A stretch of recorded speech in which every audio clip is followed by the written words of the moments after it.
ইসলামের বিজয়ের জন্য আমার জান মালকে বিক্রয় করে দিয়েছি। আমরা যে শপথ গ্রহণ করেছি কোরআনের হাতে নিয়ে, আমরা কি সে শপথের উপরে অটল আছি? আমরা নিজেদেরকে জিজ্ঞেস করি, আমার কতটুকু সময় ব্যয় করার কথা ছিল, কতটুকু ময়দানে সময় দেওয়ার কথা ছিল, সেই কথা আমরা ভুলে গিয়েছি। আমি আপনাদেরকে একটু স্মরণ করে দিতে চাই। আমি আপনাদের সামনে কোরআন কারিম থেকে আপনাদের সুপরিচিত একটি আয়াত সূরা তাওবার 24 নম্বর আয়াত তেলাওয়াত করেছি। আল্লাহ পাক বলছে, কুলিন কানা আবাউকুম ওয়া আবনাউকুম, তোমাদের আব্বা আম্মা, তোমাদের ভাই বোন, তোমাদের ছেলে মেয়ে, তোমাদের জাতি গোষ্ঠী, তোমাদের অতি পরিচিত সম্পদ, তোমাদের ব্যবসা বাণিজ্য, তোমাদের দালান কোঠা, এখানে আটটি কথা বলা হয়েছে। আর তাফসীর ইবনে কাসির পড়াশোনা করে থাকি, শুধু আটটি নয়, পৃথিবীর সব কিছু চাইতে তোমাদের বেশি ভালোবাসতে হবে তিনটি জিনিসকে, আহাব্বা ইলাইকুম মিনাল্লাহি ওয়া রাসূলিহি ওয়া জিহাদিন ফি সাবিলিল্লাহ।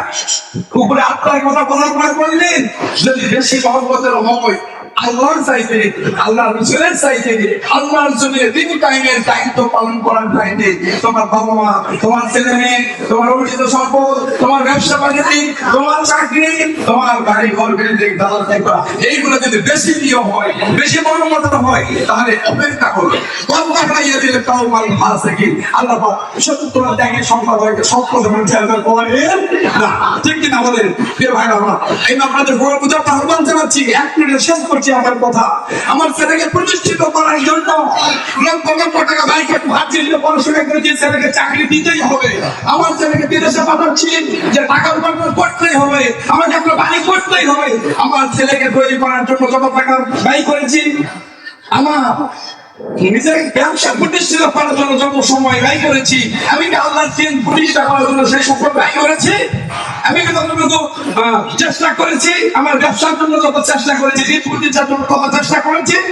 তুই যদি তাকে আমি তার চেয়ে কম করে থাকি, আল্লাহর দৃষ্টিতে সত্যকে ত্যাগ করেছি।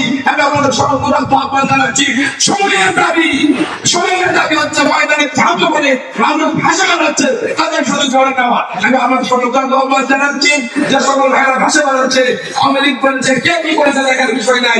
ওরা বাংলাদেশে ইসলামে একটা টোড়া এসেছে, আপনারা মাঠে ময়দানে গ্রামে গঞ্জে থামে বলে আপনারা জোরে বলতে ইসলামে ইনশাআল্লাহ।